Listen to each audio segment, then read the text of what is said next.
There came also a multitude of the cities round about unto Jerusalem, bringing sick folks, and them which were vexed with unclean spirits, and they were healed every one. That's starting with Acts chapter 5, verse 16. Continuing on. Then the high priest rose up, and all they that were with him, which is the sect of the Sadducees, and were filled with indignation, and laid their hands on the apostles, and put them in the common prison. And Acts 5:19. But the angel of the Lord by night. And that's where I was leading to in this.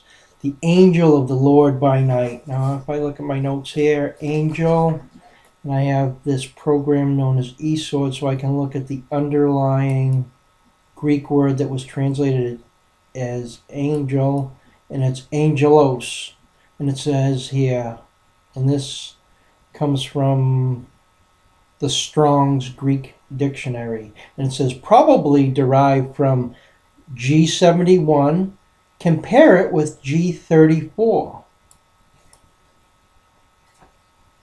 And it says, a messenger, especially an angel, in quotes, by implication a pastor.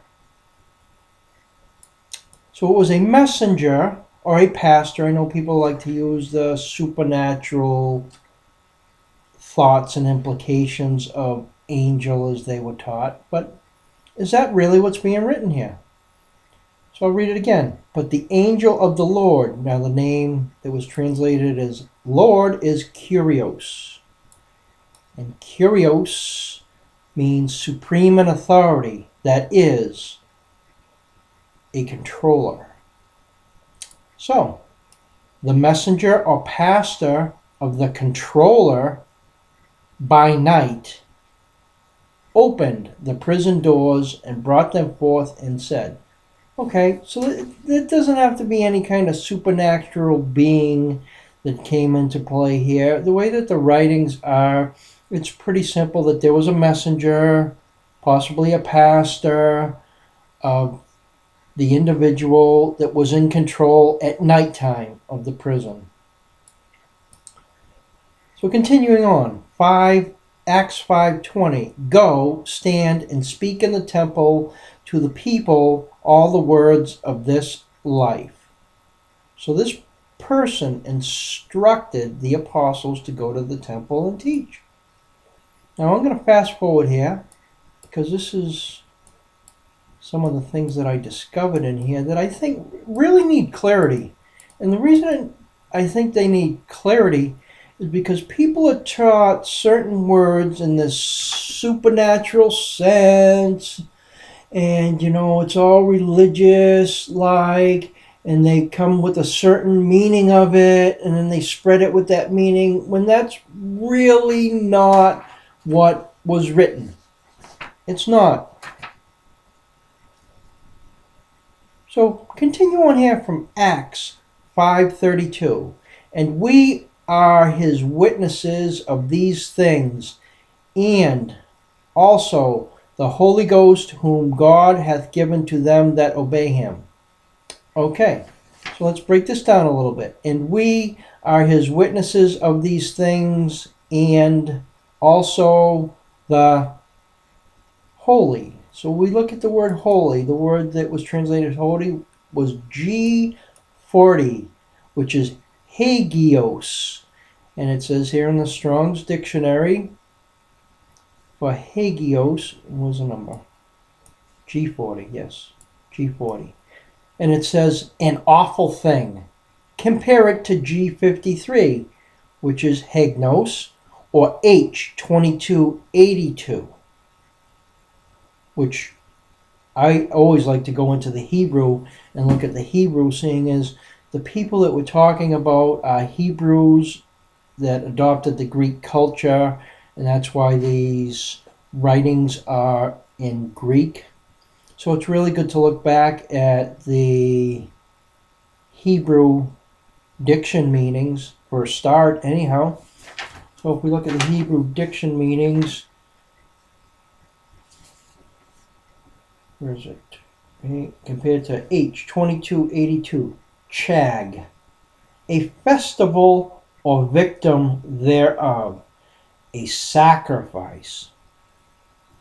Okay, so this word holy, and in this writing here, was reference to a victim of a sacrifice. So the victim of the sacrifice, and then we have the word ghost afterwards. So we have the victim of the sacrifice ghost. And the word ghost came from G4151, which is Nuyoma.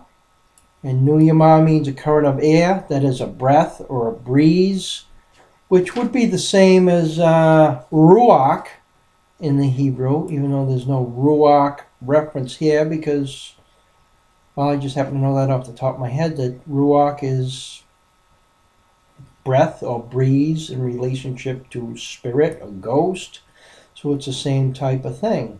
So what is being spoken about here is the victim ghost. So it says here, and we are his witness of these things, and also the victim's ghost, whom God hath given to them that obey him.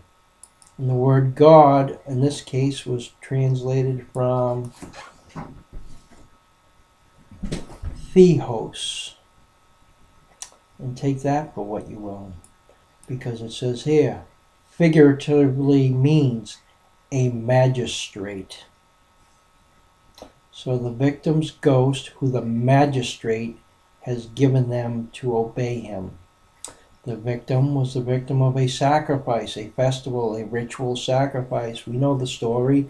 The story supposedly took place on, what was that? What was that? Day of sacrifice of the lamb, and they get all symbolic about the lamb. The Passover. That was the time of Passover. And this man that they named Jesus later on was a victim of that festival. And so they're referring to the victim's ghost, who the magistrate has given, which we know, and that was a sense. That was a decision that was made for that to happen, that you could say the magistrate said that to happen because that was a supreme person in charge that said to go ahead, do it. But if you look further here, it says, to them that obey him, hath given to them that obey him. So what does that mean?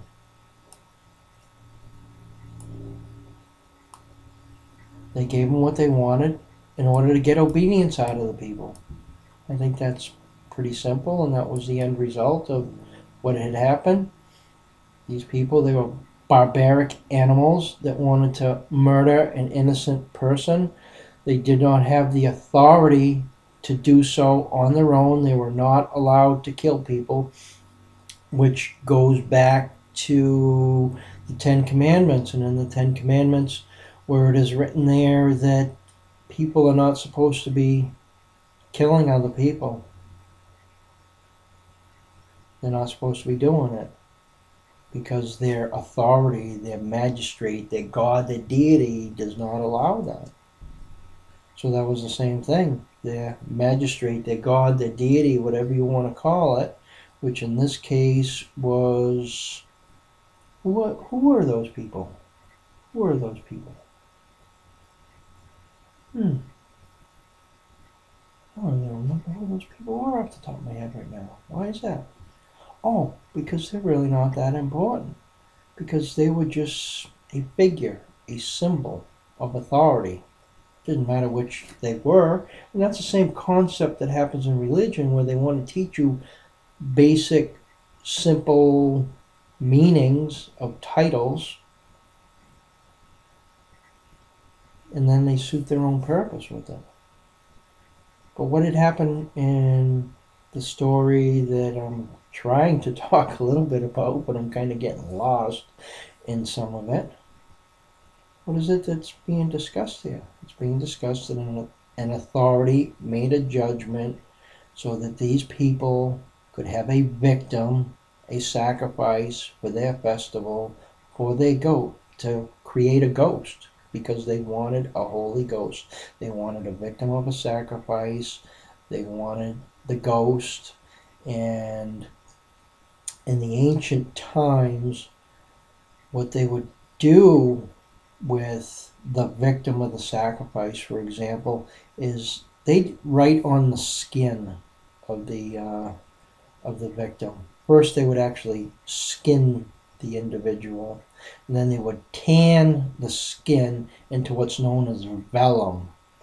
And the vellum was then written on in either a curse or a blessing, but some kind of legal declaration was written on the victim's skin with the thought in mind that the writings on that skin would take on its own life because it would piggyback on the soul of the victim.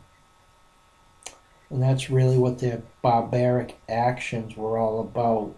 If you read back in the story of Noah, when Noah's son Ham had spoke about his father's nakedness to his brothers, that the end result of that was there was 2 blessings and 1 curse made, which is described in the story.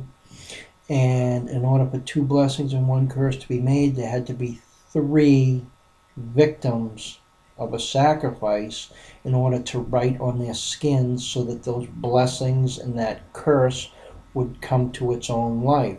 And that is why the 4th grandson of Noah, you could say, was spared, but he had the curse on him. He had the curse of having to witness his siblings murdered by his grandfather and probably his uncles too. I mean, who knows exactly who did it, but there is no doubt that Noah ordered these things to happen. So there was 2 blessings and a curse piggybacked. It's disgusting. It really disgusts me that in this research to find the truth, and then people don't want to listen to it. It really disgusts me because it's simple to find. Anybody can find it. Anybody can find this information that I'm finding. I'm no special kind of person. I have no special talent. I take a simple program known as eSword, and I look at the King James Plus version, and I look at the underlying diction meanings, and it's really simple. And it comes to the point that a person, either they want to look at things as reality and the natural occurrences, or they want to look at things in the form of a fable and fantasy and supernatural. Well, I'm going to look at the reality first, okay? And then I'll dissect the supernatural and see what kind of symbolism they have in there. But you know something? You need reality first. And what really happened was the murder of an innocent man. And that's what these religions are all based on. Or I should say, that's what this religion known as Christianity is based on. And they go along with the murderers. They go along with the murderers by basically making this claim that the individual that was murdered was a god, was their god. It had to happen, and they justify an evil act. Anyhow, could probably keep going on from here, but I made the video that I thought I should make.